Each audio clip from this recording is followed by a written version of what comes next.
Halo, nama saya Vicky, saya CEO dari Nesmi Kreasi Indonesia. Nesmi sendiri merupakan perusahaan jasa pembayaran di mana fokus kami memberikan solusi pembayaran digital yang bisa dipergunakan untuk semua mitra kami membantu pengembangan bisnisnya. Fokus kami belakangan juga memang cukup banyak, gimana caranya kita bisa berkolaborasi baik dengan mitra korporasi, komunitas, atau bahkan dengan pihak pemerintahan untuk membantu mengembangkan UMKM secara lebih baik lagi secara berkelanjutan. Mungkin kurang lebih demikian sekilas dari Nesmi. Lanjut ke pertanyaan, Pak. Berdasarkan data yang Nesmi miliki, sektor UMKM mana saja yang menunjukkan potensi untuk naik kelas, Pak?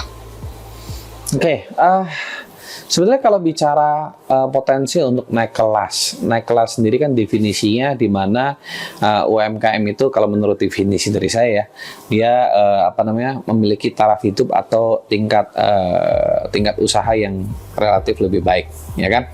Kalau udah bicara seperti itu, sebetulnya semua sektor punya potensi yang cukup sama. Nah, tinggal tergantung sebetulnya gimana caranya dari masing-masing UMKM itu, khususnya dari pemiliknya sendiri, memiliki mindset atau memiliki semangat untuk bisa memastikan bahwa UMKM yang dia geluti, yang dia kerjakan itu bisa benar-benar naik kelas. Karena naik kelas itu bukan satu titik pencapaian tertentu kalau menurut saya, tapi itu suatu proses yang berkelanjutan. Jadi kalau ditanya sektor mana yang bisa kira-kira naik kelas, menurut saya semua sektor punya potensi untuk naik kelas. Ya kan, apalagi kalau saya lihat juga cukup merata. Lebih yang kalau saya lihat lebih detail itu memang tergantung siapa pelakunya, siapa pengusahanya, siapa yang menjalankan gitu. Jadi nggak bisa kita mensamaratakan, oh hanya sektor ini enggak gitu. Kalau apalagi kan kalau UMKM itu relatively, kalau terutama saya bicara kelas kategori mikro, apalagi kelas kecil ya, itu masih sentriknya itu masih di level pengusahanya, kurang lebih begitu. Tapi menurut Bapak, apakah UMKM ini ada pertumbuhan misal dari 5 tahun atau 10 tahun terakhir, Pak? Perkembangan UMKM kita kalau saya lihat ngikutin dari pertumbuhan ekonomi Indonesia sendiri ya. Makanya kan seringkali itu pemerintah seringkali ngomong salah satu tulang punggung dari pertumbuhan ekonomi Indonesia itu adalah UMKM. Maka dari itu pemerintah ataupun cukup banyak stakeholder lainnya gimana caranya berkolaborasi bersama untuk membantu memberdayakan UMKM secara lebih baik lagi secara menyeluruh. Oke, kalau bicara mengenai pertumbuhan UMKM kita tahu bersama bahwa itu along with the pertumbuhan ekonomi negara kita sendiri. Kita juga sering baca, sering lihat, bahkan pemerintah sendiri ngomong salah satu tulang punggungnya kan adalah UMKM ya, kalau kita bicara pertumbuhan ekonomi. Jadi, apakah mengalami pertumbuhan? Iya. Kalau saya lihat, saya terus terang nggak bisa bilang secara makro keseluruhan, karena saya rasa tinggal bisa dilihat dari data yang kita miliki bersama. Tapi kalau saya lihat dari setidaknya merchant yang kami miliki sendiri, selama beberapa waktu belakangan, apalagi sejak kita kan punya teknologi kris ini juga dari tahun 2021 ya, trennya sangat baik, trennya terus bertumbuh, khususnya dari kalangan UMKM. Kalau dari segi wilayah, mana yang paling banyak mendominasi Pak UMKM? Oke, kalau bicara dominasi, sangat disayangkan sebetulnya, karena kebetulan kalau saya kan bicaranya dari solusi pembayaran ya, kebetulan juga mungkin nambahin juga dari yang informasi di awal bahwa kami merupakan perusahaan jasa pembayaran kategori 1 yang memang fokusnya banyak layanan yang basisnya itu kris. Ya, karena kami percaya kalau kita bicara untuk UMKM, kita butuh suatu solusi teknologi pembayaran yang mudah, simple, praktis, dan yang pastinya bisa diimplementasikan untuk berbagai macam kategori. Kalau bicara mengenai wilayah mana yang UMKM-nya memiliki kecenderungan naik kelas yang cukup baik ya, kalau saya kan bicaranya dari data yang saya miliki. Kalau data yang kami miliki, karena kita memang perusahaan jasa pembayaran yang memang fokusnya banyakkan basisnya kris, karena kami percaya kalau bicara UMKM itu butuh solusi pembayaran yang lebih nempel atau pas sama mereka gitu. Dan kita lihat bahwa teknologi kris yang Bank Indonesia sama ASPI kembangkan itu memang paling cocok gitu kan. Nah, kami lihat tuh ya memang hari ini masih banyak terkonsentrasi di Jawa, Bali ya. paling Sumatera. Jadi memang areanya masih di situ-situ aja sih. Karena kan untuk kalau kita udah bicara solusi pembayaran digital sendiri seperti ini, yang memang terlepas dibutuhkan banget oleh UMKM untuk naik kelas, untuk bertumbuh lebih lagi, itu ada salah satu faktor juga yang kita mesti pertimbangkan, itu kan literasi ya, literasi digital dan keuangannya. Kalau kami lihat ya masih didominasi pertumbuhannya dari provinsi ataupun daerah-daerah yang literasi digital ataupun keuangannya relatif lebih baik. Yang mana kalau kami lihat banyak kan masih daerah Jawa, Bali, paling Sumatera lah ya, beberapa area tertentu, kurang lebih demikian. Oke, kalau bicara mengenai KRIS, ya KRIS itu sendiri, kalau kami lihat berdasarkan data informasi yang Bank Indonesia sendiri juga seringkali publikasikan, bisa dikatakan KRIS itu merupakan sarana atau kanal pembayaran yang tingkat akseptansinya ataupun popularitasnya bisa dikatakan yang paling populer hari ini. Jadi bahkan melebihi daripada kanal pembayaran lainnya. Nah, jadi dampak KRIS ini gimana? Ya berarti ya apalagi merchant KRIS sendiri juga didominasi oleh UMKM, ya kelihatan banget bahwa KRIS ini memang memiliki dampak yang sangat signifikan. Khususnya untuk membantu UMKM memastikan kita nggak cuma bicara untuk segi pencatatan dan lain-lain ya, tapi kan karena popularitas KRIS ini yang luar biasa, bisa dikatakan juga yang paling populer di Indonesia ini, ya itu membuka pasar yang lebih luas gitu loh untuk UMKM-nya. Jadi pastinya impact-nya ataupun manfaatnya itu secara langsung jelas untuk UMKM membesar pasarnya. Karena kalau kita lihat bersama, saya cukup yakin deh, coba mungkin audien atau penonton atau rekan-rekan di sini ya, kira-kira yang hari gini ya masih bawa cash tuh kira-kira kan kita bisa hitung jari, ya kan. Nah pertanyaan kan dengan market yang segini besar, ya kan, kalau kita bicara UMKM berharap untuk bisa naikin omsetnya dan lain sebagainya, suka nggak suka KRIS adalah salah satu kanal pembayaran yang wajib banget untuk mereka bisa adopsi, kurang lebih gitu. Apakah ada ketimpangan yang signifikan antara kita dan daerah lain penggunaan KRIS? Balik lagi seperti yang tadi saya sempat sampaikan, kalau udah bicara mengenai KRIS ya, KRIS itu kan salah satu teknologi pembayaran digital. Itu bicaranya mengenai literasi digital dan keuangan. Ya kalau balik dari dasarnya sendiri literasi digital dan keuangan, ketimpangannya pasti ada.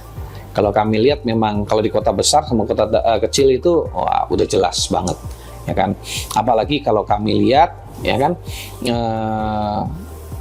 yang salah satu kita lihat hal yang belakangan cukup sering terjadi, terlepas pengembangan KRIS yang luar biasa demikian pesatnya itu, cukup banyak oknum-oknum yang nggak bertanggung jawab ya, justru memanfaatkan KRIS ini untuk sarana mereka melakukan tindakan-tindakan yang tidak bertanggung jawab. Misalkan contoh melakukan transaksi palsu gitu ya, dia transaksi bayar cuman kasih screenshot gitu kan, screenshotnya nggak tahu transaksi kapan, yang kemarin atau yang lusa atau hasil editan bahkan gitu kan, untuk nipu UMKM-nya. Nah tadi bicara ketimbangan itu sendiri, ya gimana ya, kalau kita bicara UMKM yang udah kelasnya menengah, ya kan, menengah atau bahkan atas, itu kan udah banyak lah ya lembaga keuangan yang bisa support, kayak perbankan gitu akan setidaknya kasih EDC. Kalau nggak EDC, mereka setidaknya bisa afford gitu ya untuk layanan POS gitu kan. Nah, untuk kelas-kelas UMKM menengah ke atas biasanya nggak ada isu. Bahkan KRIS ini justru membantu mereka untuk bertumbuh lebih cepat lagi. Tapi problemnya kalau tadi bicara mengenai ketimpangan, ya yang sangat disayangkan untuk UMKM kelas mikro, kelas kecil, ya itu PR banget, ya kan. Memang betul dari Bank Indonesia sendiri mewajibkan bahwa setiap perusahaan jasa pembayaran dalam memberikan layanan KRIS ya kepada merchant-merchant wajib memiliki platform atau aplikasi merchant yang bisa memberikan notifikasi secara langsung instan.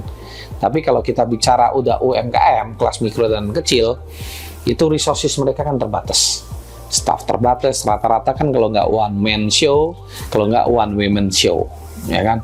Kalau misalkan mereka punya luxury lebih untuk bisa bolak-balik cek aplikasi sih, biasanya fraud atau potensi scam seperti itu tidak terjadi.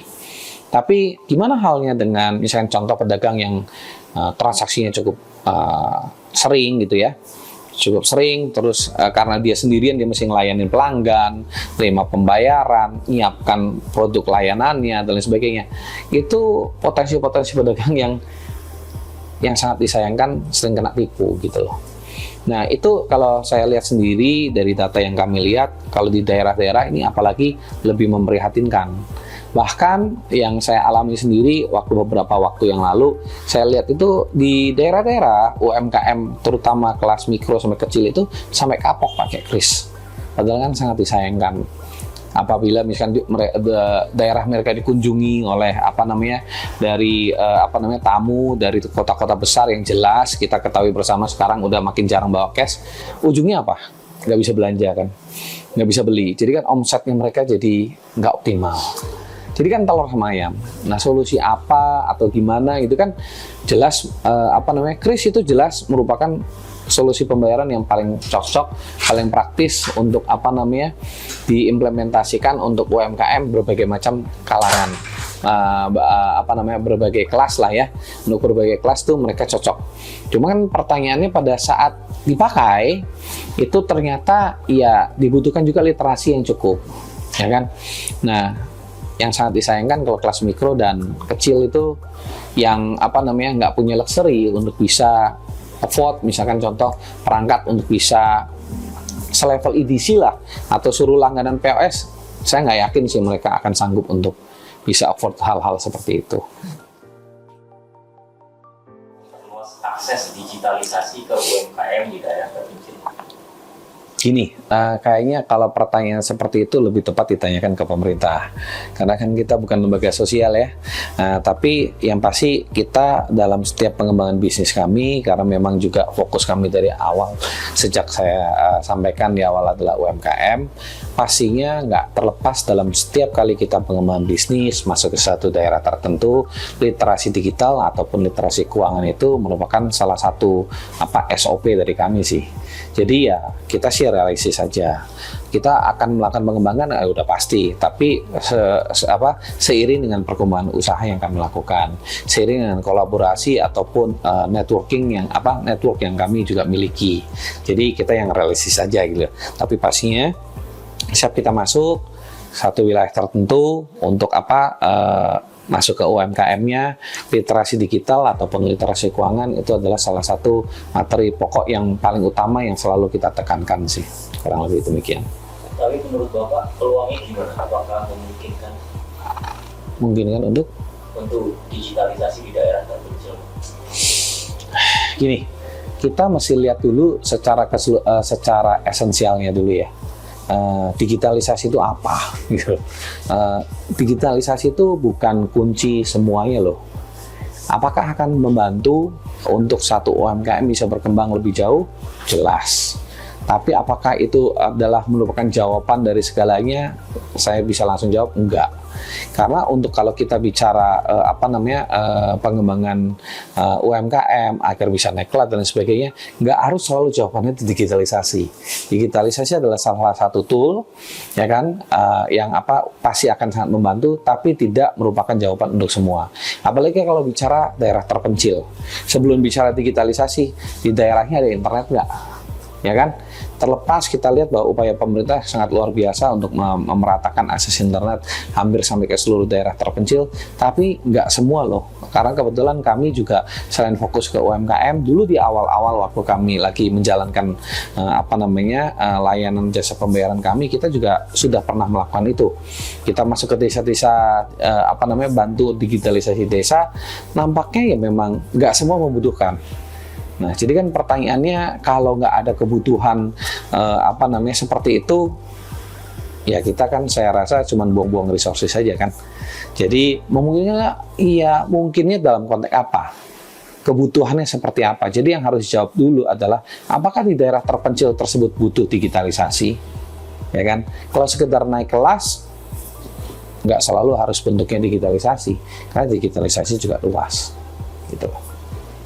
Menurut Bapak, bagaimana posisi UMKM di Indonesia dalam 5 tahun sampai 10 tahun dari sekarang? Oke. Kalau saya lihat program pemerintah sekarang cukup menarik ya. terutama program, kalau udah bicara UMKM, kenapa saya ngomong pemerintah, program-program pemerintah, karena sebetulnya yang paling bisa untuk memastikan UMKM secara nasional itu naik kelas harusnya bukan perusahaan seperti kami. Kami hanya bisa ikut berkontribusi, membantu. Tapi yang paling bisa pasti pemerintah.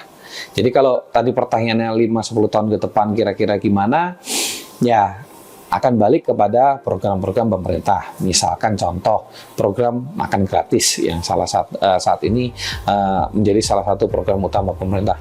Itu program menurut saya sangat menarik sekali. Karena kalau misalkan bisa dijalankan dengan baik, khususnya bisa melibatkan UMKM dalam skala luas, pasti bisa dipastikan tuh dalam 5-10 tahun mendatang tuh UMKM Indonesia yang naik kelas pasti banyaknya luar biasa. Karena ya pastinya dengan terdorong dari program pemerintah yang sifatnya masif dan nasional seperti itu sih. Kurang lebih gitu. Oke. Mungkin saya refrain lagi pertanyaannya, saya coba tata ulang. Untuk UMKM naik kelas, ya kan, untuk UMKM naik kelas apa saja yang diperlukan, mungkin kan kurang lebih kayak gitu, ya kan.